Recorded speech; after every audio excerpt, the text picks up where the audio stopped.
성령께서 계속하여 예고해 주신 바대로 예루살렘에 도착한 바울은 두 쇠사슬의 결박을 당하고 감옥에 갇혔습니다. 그런데 바울이 예루살렘에 이처럼 결박을 당하고 고난을 당해야 할 만큼의 어떤 잘못이나 죄를 범하지 않았습니다. 바울이 이렇게 된 것은 전적으로 유대인들의 시기와 질투 때문이었습니다. 유대인들은 시기와 질투로 바울을 따라다니면서 조직적으로 소동을 일으켰을 뿐만 아니라 바울을 죽이려고까지 했습니다. 그러고 보면 사실 세상에서 무서운 죄 가운데 가장 큰 죄가 시기와 질투라고 생각을 합니다. 마음속에 시기와 질투가 삭히기 시작하면 정신을 못 차립니다. 온전하고 거룩하고 진실하다가도 시기와 질투 앞에서는 속절없이 다 넘어집니다. 무엇이 사실이고 무엇이 진실인지에 대해서는 전혀 관심이 없습니다. 가인이 시기하여서 동생 아벨을 죽였듯이 시기와 질투의 결국은 살인에까지 이르고 맙니다. 시기와 질투가 이렇게 무서운 것입니다. 그래 불구하고 사람들은 흔히 시기하는 것을 큰 죄로 생각하지 않고 질투하는 마음을 크게 회개해야 될 죄라고 마음 아프게 여기지를 않습니다. 그렇지만 시기와 질투는 모든 죄의 뿌리라고 할 만큼 무서운 죄입니다. 시기와 질투는 마귀가 인간을 죄의 늪에 빠뜨리는 차원 높은 계략입니다. 마귀는 타락하고 부패한 인간의 심성에 자리 잡고 있는 이 시기와 질투가 일어나도록 해서 죄의 포로가 되게 합니다. 그러므로 우리가 큰 죄를 면하기 위해서는, 더구나 우리가 범죄함을 피하기 위해서는 마음의 시기와 질투를 버려야만 합니다. 어떠한 일이 있어도 우리의 마음에 시기와 질투가 일어나지 않도록 해야만 할 것입니다.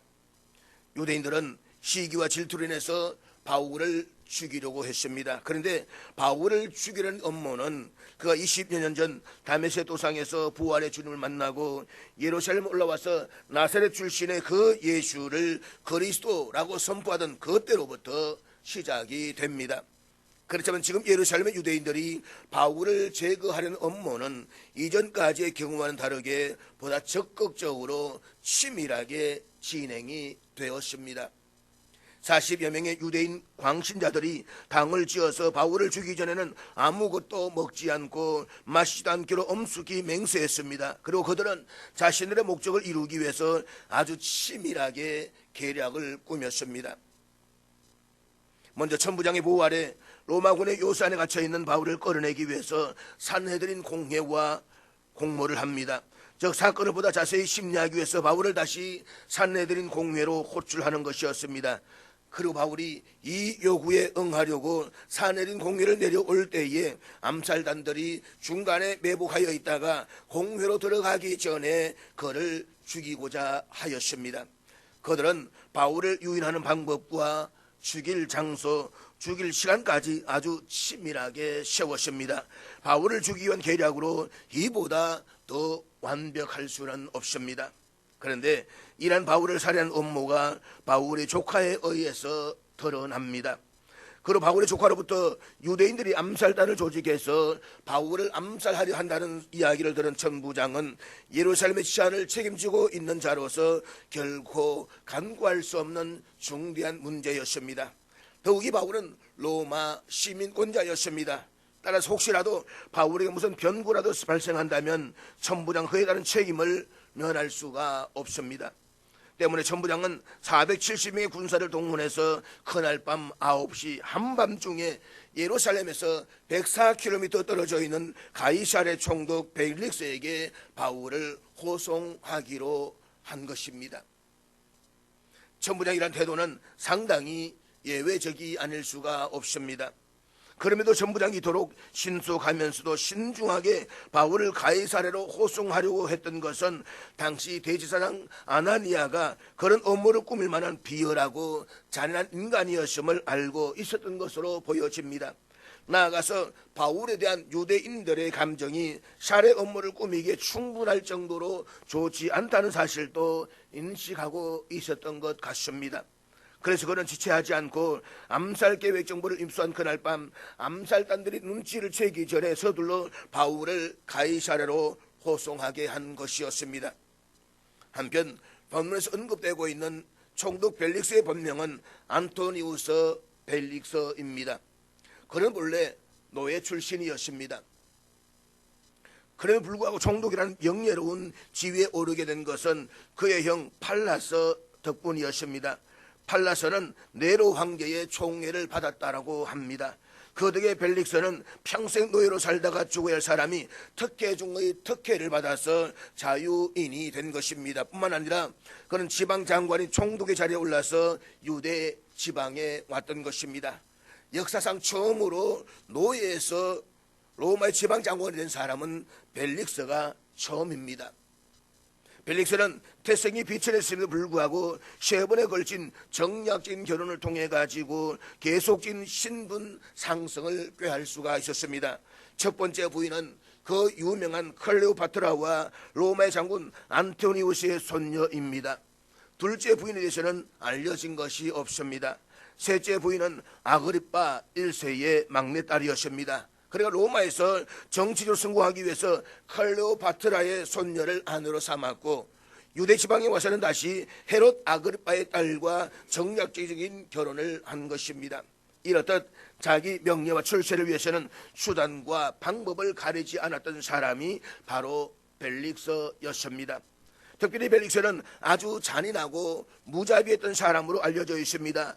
자신의 어떤 목적을 위해서는 측근에 있는 가장 친한 친구나 자기를 위해서 제일 충성하는 사람도 가차없이 없애버렸습니다. 죽이기가 거부하면 돈을 주고 암살자를 샀으라도 없애버렸다는 것입니다. 그의 잔인성은 소문이 날 정도로 유명했습니다. 그렇지만 벨릭스는 가이사르에 거주하던 유대인들과 헬라인들 사이에서의 충돌에 개입해 가지고 많은 유대인들을 학살한 혐의로 주 58년에 로마로 소환되었고, 그 후임으로 베소도가 부임을 하게 됩니다. 이 벨릭스가 지금 유대를 다스리고 있습니다. 그러니까 총독으로 유대를 다스린 지 벌써 5년입니다. 그 전에는 사마리아의 총독으로 2년을 있었습니다. 그리고 바울을 만난 다음에 또다시 2년을 더 있었습니다. 그러므로 그는 유대 지역에 무려 9년 동안 총독으로 재직을 했던 것입니다. 천부장은 이 벨릭스에게 바울을 보내기로 한 것입니다. 더구나 가이사랴는 예루살렘보다 훨씬 더 큰 로마 군인들이 파견되어 있었기 때문에 바울을 유대인들의 암살 위협으로부터 보다 안전하게 보호할 수 있는 곳이기도 했습니다. 천부장은 백부장 둘을 불러서 매복해 있는 암살단을 비해 바울을 총독 벨릭스가 거주하는 가이사를 보낼 수 있도록 중무장한 보병 200명과 말을 탄 기병 70명, 그리고 오른손에 창을 들고 다니는 창병 200명을 준비시켰습니다. 천부장이 바울 한 사람을 보호하기 위해서 자신의 휘하에 있는 600여 명의 군인들 가운데서 3분의 2가 넘는 470명의 군인들 하여금 호위하게 한 것이었습니다. 그뿐만 아니라 빠른 호송을 위해서 천부장은 바울이 타고 갈 짐승까지 준비시켰습니다. 우리말로 짐승이라고 번역된 헬라어는 사람이나 짐을 운반할 수 있는 말이나 혹은 나귀를 뜻합니다. 그런데 31절과 32절을 보면 보병 200명, 기병 70명, 참병 200명이 바울을 호위하며 예루살렘을 떠났지만 가이사랴를 40여 킬로미터 남던 이 안디바드리에서부터는 기병 70명만이 바울을 호위했습니다. 그때 바울도 말을 타고 달리는 기병들과 보조를 마쳐야 했기 때문에 천부장이 바울에게 제공했던 짐승은 말이었다는 것을 우리가 쉽게 짐작할 수가 있습니다. 천부장이 미결수한 사람을 위해서 470명의 군인들을 동원하고 그 미결수에게 타고 갈 말도 별도로 제공해 준 것은 천부장 생애 전무후무한 일이었을 것입니다. 천부장이 바울을 가이사르로 보내겠다는 1차적인 이유는 자신의 관할지에서 로마 시민권자의 억울한 죽음이라는 골치 아픈 사건이 발생해서 자신이 곤경에 처하는 것을 미연에 방지하기 위해서였을 것입니다. 뿐만 아니라 그는 바울 문제를 처리함에 있어서 당시에 로마 시민들은 정식 재판권이 있었고 유대 지역을 관할하는 수리아와 길리아의 통치를 역임하고 있던 총독 벨릭스에게 그를 호송하는 것이 합당하다라고 판단하였을 것입니다. 그러나 바울을 가이사랴로 호송하고 했던 이란 계획은 비록 천부장의 판단과 계획에 의한 것이었지만 그 이면에는 역사를 주관하시는 하나님의 오묘한 섭리가 있었음은 두말할 나위가 없습니다. 즉 천부장의 모든 행동의 배후에는 로마에서도 복음을 담대하게 증거해야 할 바울을 지키시는 하나님의 오묘한 섭리가 역사하고 있는 것입니다. 더구나 바울을 가이사랴로 이끌어온 천부장의 행동은 바울이 로마로 안전하게 갈 수 있는 계기가 마련되었다라는 점에서 이것은 결코 우연한 일이 아니라 그 모두가 철저하게 하나님의 섭리 속에서 이루어진 일이었던 것입니다. 그러므로 잠언 16장 9절은 이렇게 말씀하고 있는데 우리 앞에 다 같이 읽도록하겠습니다. 사람이 마음으로 자기 길을 계획할지라도 그의 걸음을 인도하시는 이는 여호와시니라. 그렇습니다. 인간에게 있어서 삶이라는 것이 자기의 길인 듯 하지만 실제로 그 길은 자신의 뜻대로 움직이는 것이 아니라 하나님의 계획하신 바에 따라서 움직입니다. 하나님께서 우리의 발걸음을 인도해 주십니다. 우리는 이것을 하나님의 섭리라고 말합니다. 이 세상의 모든 일들이 되어지는 것 가운데 우연이라는 것은 없습니다. 어떻게 우연히 그렇게 되었다? 이것은 하나님을 모르는 사람들이 지어서 말하는 것입니다. 하나님 앞에서 우연이라는 것은 없습니다. 이 세상 모든 것은 역사를 주관하시는 하나님의 섭리 가운데서 이루어지고 있는 것입니다. 그래서 우리는 어느 시점의 시간이 지나고 난 이후에 지나온 삶들을 돌아보면서 하나님께서 여기까지 인도하셨다라고 하면서 에벤네셀의 하나님께 감사하게 되는 것입니다. 우리는 이런 하나님의 섭리가 바울의 삶 가운데 역사하고 있는 것을 볼 수가 있습니다. 역사의 주관자이신 하나님의 섭리의 손길이 바울을 보다 안전하며 효과적으로 로마에서 복음을 전파하도록 하기 위해서 당시 막강한 힘을 지니고 있었던 로마 군대를 이용하셨던 것입니다. 우리가 이후에 살펴보겠지만 바울은 치안이 불안했던 2000년 당시에 한 푼의 비용을 들이지도 않고 안전하게 로마로 갈 수가 있었습니다. 하나님의 오묘한 섭리가 아니었던들 사람으로서는 누구도 상상조차 불가능한 일이었습니다. 그리고 이것이 인간의 판단의 이해를 뛰어넘어서 당신의 오묘한 뜻대로 당신의 종을 끝까지 보호하시는 하나님의 오묘하신 섭리인 것입니다. 사랑하는 여러분, 잊지 마십시오. 하나님은 그 크신 사랑과 지혜와 능력으로서 만물과 그 행동을 보존하시고 다스리십니다. 다시 말해서 역사와 개인의 삶에는 하나님의 섭리가 있습니다. 온 우주 만물은 하나님의 섭리에 의해서 움직이고 있습니다. 하나님의 섭리의 궁극적인 목적은 그의 택한 백성들을 구원하시고 영생을 주시는 것입니다. 그러므로 인간이 그 일생에 당하는 모든 경험은 우연에서 오는 것이 결코 아닙니다. 혹은 서토학파에서 주장하는 것처럼 맹목적인 운명에서 오는 것도 아닙니다. 혹은 우리나라 사람들이 흔히 말하는 대로 사주팔자에서 오는 것도 아닙니다. 우리가 셈이란 부분에 이르기까지 전부 다 이해할 수는 없지만 하나님의 섭리가 분명히 있습니다. 지금도 하나님의 선하신 섭리는 우리들 가운데서 이루어지고 있습니다. 그러므로 우리 인생의 여정에서 닥치는 어떠한 풍랑에도 우리의 믿음의 행보를 도우시려는 하나님의 섭리가 있음을 믿으시기를 바랍니다. 우리가 이 사실을 믿는다면 아무리 힘들고 어렵고 고통스럽고 절망스러운 상황에 처했다라고 할지라도 결코 좌절하거나 두려워하지 않습니다. 오히려 하나님을 믿고 하나님을 의지하고 바라보고 약속의 말씀을 붙잡고 기도하면서 그 모든 어려움을 넉넉히 이겨낼 수가 있습니다. 밤이 깊으면 새벽이 밝아오는 것처럼 우리 인생의 어려움과 문제와 고통의 시기가 다가올 때에 하나님의 구원의 손길이 가까이 와 있다는 사실을 믿으시기를 바랍니다. 절대로 낙심하지 마십시오. 포기하지 마십시오. 뒤로 물러가지도 마십시오. 바울을 찾아오시고 함께 하셨던 주님께서 우리와 항상 함께 하시고 우리를 도우시고 풍성한 은혜를 내려주실 것입니다. 그리고 우리를 통해서 하나님의 놀라운 역사가 세상 속에서 더 뚜렷하게 나타날 것입니다. 그래서 하나님께서 우리를 택하여서 절망 가운데서 건져주시고 우리를 통하여서 위대한 하나님의 일을 이루시고 하나님의 영광을 나타내 주실 것입니다. 우리의 삶이 그렇게 되어져서 온 전하에 하나님의 영광을 드러내는 주님의 귀한 일꾼들이 될 수 있기를 주의 이름으로 축복합니다. 오늘의 본문은 천부장이 총독에게 바울에 대한 자신의 소견서를 써서 보내는 편지의 내용이 담겨져 있습니다. 한마디로 미결수 바울에 대한 서면 보고서였습니다. 본문 26절 우리 같이 보도록 하겠습니다. 글라우디오 루시아는 총독 벨리스 가깝게 문안하나이다. 본문에서는 지금까지 천부장으로만 거명되던 그의 이름이 최초로 밝혀집니다. 글라우디오 루시아.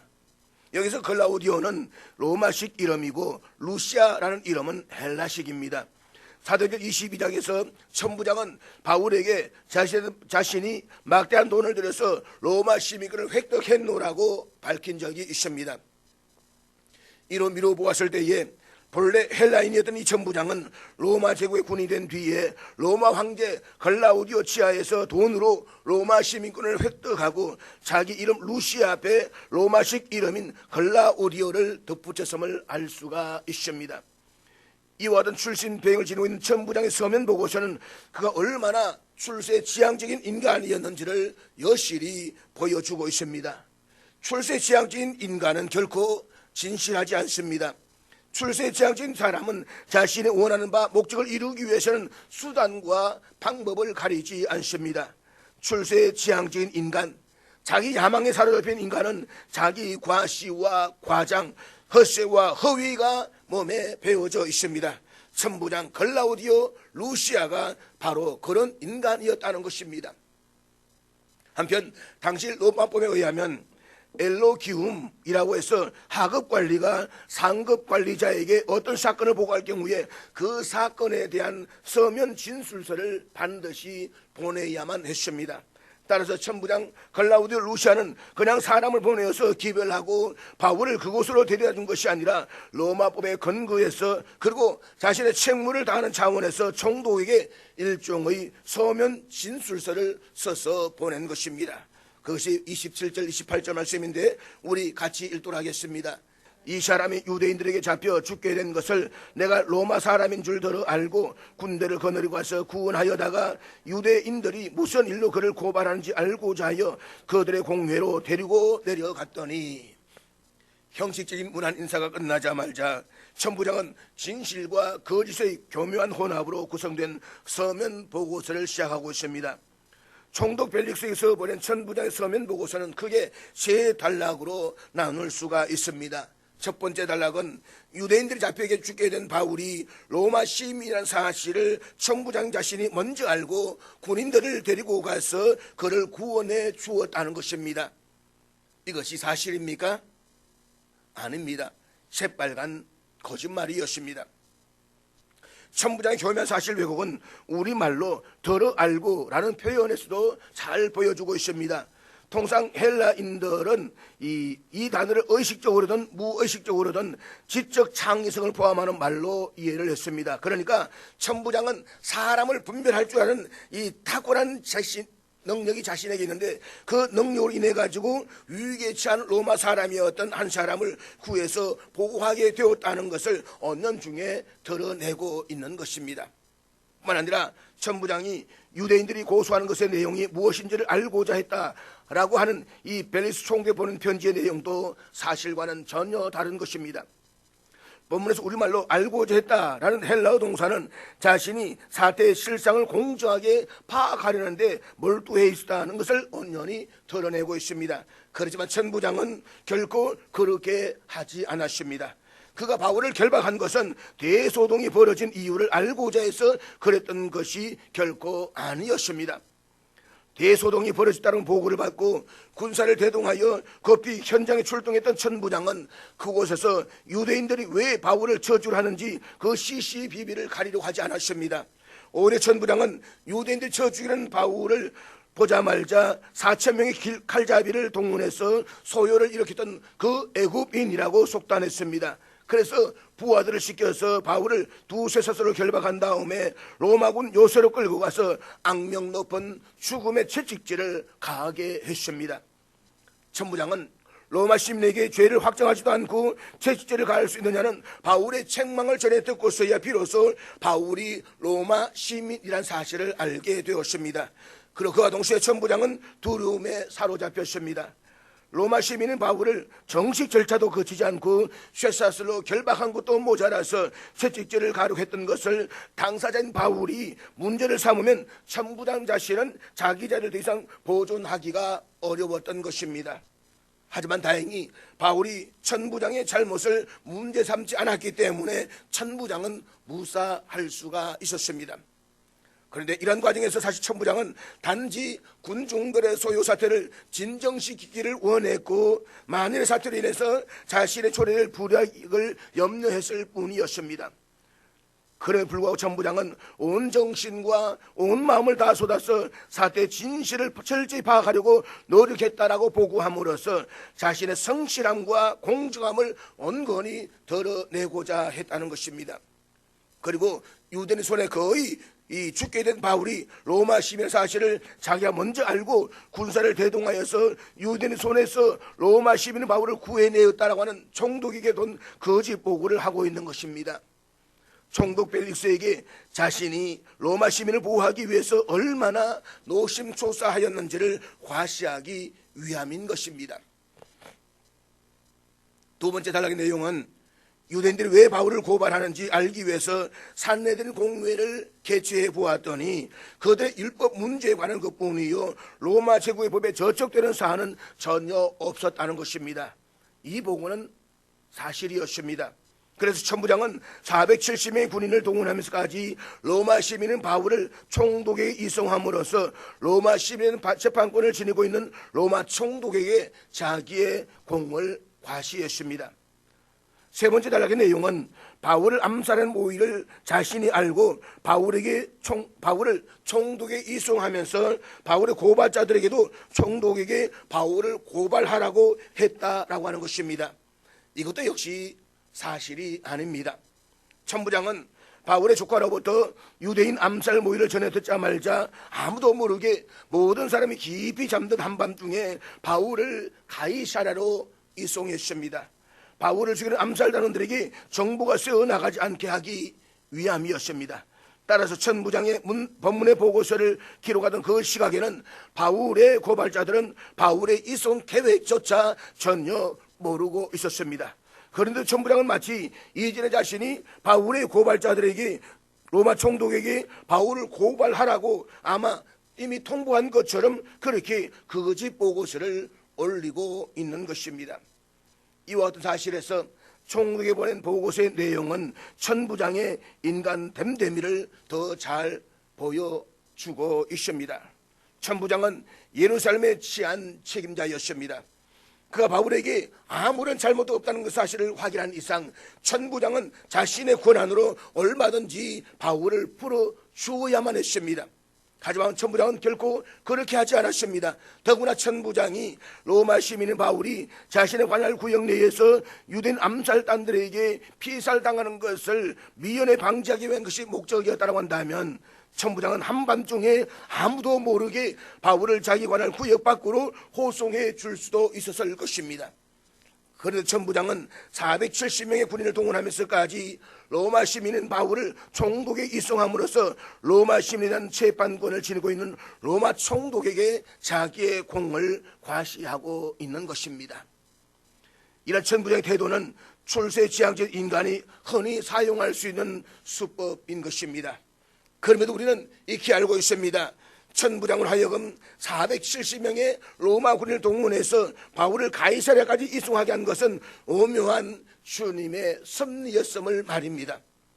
천부장의 배후에서 주님께서 그 모든 일을 연출하신 것이었습니다. 하지만 천부장의 눈에는 주님이 안 보였습니다. 그것도 모자라서 천부장은 그 모든 일을 실행한 주인공이 자기 자신이라고 했습니다. 그리고 천부장은 로마 시민인 바울을 구실 삼아서 자신의 공을 과시하고 과장하기 위해서 허위와 허세로 가득 찬 거짓 보고서를 올렸던 것입니다.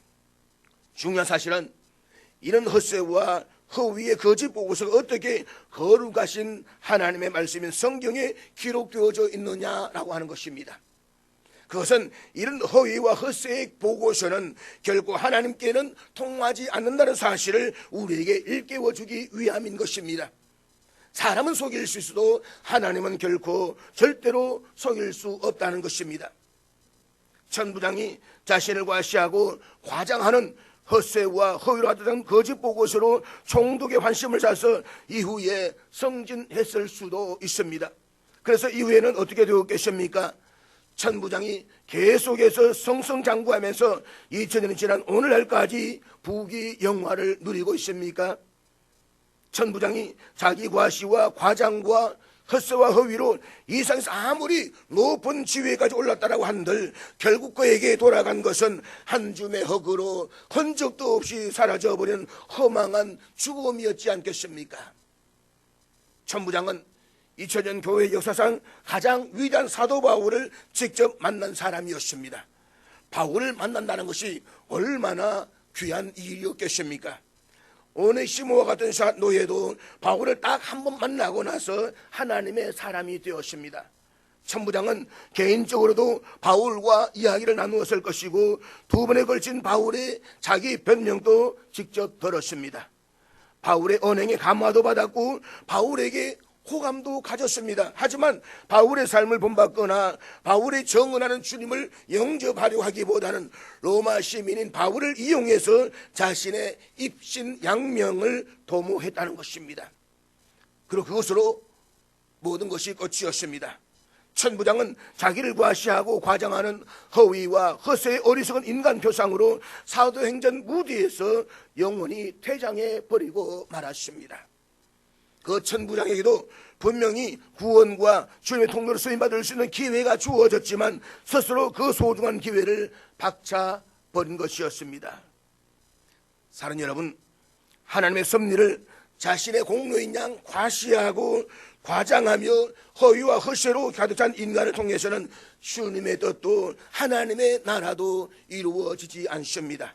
이것은 오늘 본문을 통해서 주님께서 우리들에게 주시는 교훈입니다. 천문학도 사람들이 이 세상에서 자기의 이권은 확실하게 챙길 수 있을는지는 몰라도 이상을 바로 세우시려는 하나님의 귀한 통로로 쓰임받을 수는 없는 것입니다. 바울은 고린도전서 13장에서 사랑의 특성을 설명하면서 사랑은 자랑하지 않는다라고 정언했습니다.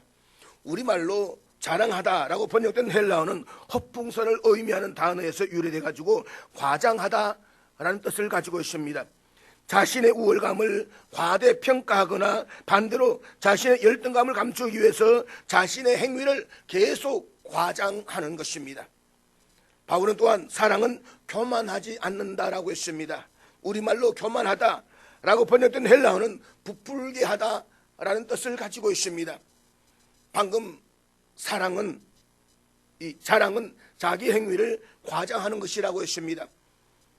자기 행위를 계속 과장하다 보면 아예 자기 자신을 부풀리게 만드는 것입니다. 그것이 바로 교만이다라고 하는 것입니다. 교만은 실제 자기보다 자기 자신을 훨씬 더 크게 놓고 여기는 것입니다.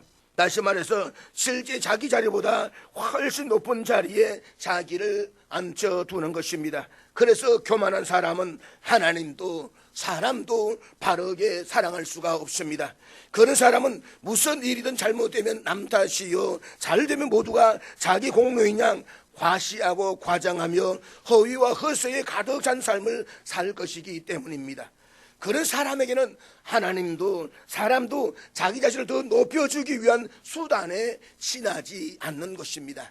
이런 사람의 신앙생활도 결국 자기 성공을 위한 수단에 머물고 만다는 것입니다. 겸손한 사람만이 하나님도 사람도 바르게 사랑할 수가 있습니다. 겸손한 사람은 하나님의 뜻을 쫓아 최선을 다해 살고서도 하나님의 은혜 앞에서는 누가복음 17장 10절 말씀처럼 자신이 무익한 종임을 결코 잊지 않을 것입니다. 그리고 사람 앞에서는 모든 것이 하나님의 섭리요 은혜라고 하나님께 영광을 돌릴 것이기 때문입니다. 그래서 겸손한 사람을 통해서 하나님의 나라가 확장되고 어둡고 혼탁한 일상이 맑아지고 밝아지게 되는 것입니다. 그러므로 하나님의 섭리를 마치 자기 공로인 양 자신을 과시하고 과장하는 허위와 허세가 듯한 천부장의 교만과 어리석음을 과감하게 떨쳐버리십시다. 무너진 이 땅의 교회를 회복하실 분도, 혼란과 혼돈 속에 빠진 우리나라를 바로 세워주실 분도 하나님 뿐이심을 잊지 마십시다. 그리고 우리 모두가 하나님과 사람을 바르게 사랑하고 하나님의 말씀을 쫓아 살아가는 이 시대의 바울이 되십시다. 전능하신 손으로 바울을 통해서 로마 제국을 새롭게 하셨던 하나님께서 우리를 통해서 이 땅의 교회와 우리의 사회도 새롭게 해 주실 것입니다. 잊지 마십시오. 이 땅의 유일한 소망, 우리의 소망은 헛세와 허위로 자신을 과장하고 과시하는 인간이 아니라 오직 인간의 죄값을 대신 치루어 주신 주님께만 있습니다. 그러므로 사랑하는 여러분, 시기와 질투에 사로잡힌 유대인들이 바울을 어떻게 대하든, 사탄이 그 유대인들을 어떻게 이용하든 바울을 향한 하나님의 계획하심은 분명합니다. 그것은 바울이 예루살렘에서 담대하게 복음을 증언한 것과 같이 로마에서도 증언해야 한다는 것입니다. 하나님께서는 바울로 하여금 이 사명을 온전히 감당하도록 하시기 위해서 그의 머리카락 하나도 상하지 않고 당신의 오묘하신 방법으로 로마에까지 이르게 하십니다. 따라서 하나님의 섭리를 믿는 사람이 필요한 것은 절대적인 믿음과 인내입니다. 히브리서 11장에 기록된 믿음의 선진들을 보면 그들은 믿음과 인내를 통해서 하나님의 약속들을 받았습니다. 아브라함이 하나님의 약속을 받기 위해서 얼마나 오래 기다렸는지를 보십시오. 요셉이 얼마나 오랜 시간을 기다렸는지를 한번 보십시오. 하나님은 우리의 일정에 맞추어서 일하시지 않습니다. 하나님은 하나님의 일정을 가지고 계십니다. 우리의 인생을 망가뜨리는 가장 쉬운 방법 가운데 하나는 기다리지를 못하고 조급하게 하나님의 일정에 앞서가지고 우리의 일정을 밀어붙이려는 것이라는 것입니다. 그렇기 때문에 히브리서는 우리에게 권면합니다. 믿음과 오래 참음으로 말미암아 약속들을 기업으로 받는 자들을 본받는 자가 되게 하는 것이니라. 그러니까 참음과 믿음으로 그 약속을 기다리자라고 하는 것입니다. 사랑하는 여러분, 하나님의 능하신 손이 우리 위에 있고 그분이 모든 일을 우리의 유익을 위해서 이끌어가는 사실을 믿고 신뢰해야만 합니다. 그리고 인내를 가지고 기다리십시오.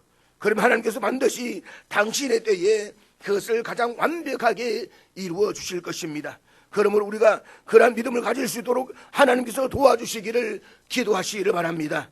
속상해하며 급히 달려가서 일을 수수하려고 하지 마십시오. 하나님이 하시도록 잠잠히 기도하는 가운데 기다리십시오. 분명한 사실은 하나님이 하실 때 그것은 제대로 될 것입니다. 그렇지만 우리의 방법으로 우리가 끼어들면 재난을 초래할 수가 있습니다. 지난밤 내가 잠자는 동안 나의 의지와 무관하게 나의 심장이 밤새도록 뛸 수 있었던 것은 전적으로 하나님의 은혜였습니다. 오늘 이 시간 구원받은 그리스도인으로서 이 자리에 나와서 하나님을 찬양하고 하나님의 말씀을 들으며 하나님께 예배를 드릴 수 있는 것도 하나님의 은혜입니다. 내게 만 개의 입이 있고 만 개의 손과 발이 있어 그 모든 것으로 하나님을 위해서 헌신한다라고 해도 예수 십자가의 보혈로 나를 구원해 주신 하나님의 은혜를 생각하면 나는 언제나 무익한 종일 뿐입니다. 그럼에도 무익한 이 종을 사랑하고 믿어주시며 언제나 함께 해주시는 하나님을 찬양하십시다. 하나님의 섭리가 아니고서는 공중에 잠시 한 마리도 결코 떨어지지 않습니다. 그러므로 우리 모두가 이제부터라도 겸손하게 하나님과 사람을 바르게 사랑하며 하나님의 뜻을 쫓아 사는 참된 그리스도인이 될 수 있기를 주의 이름으로 축복합니다.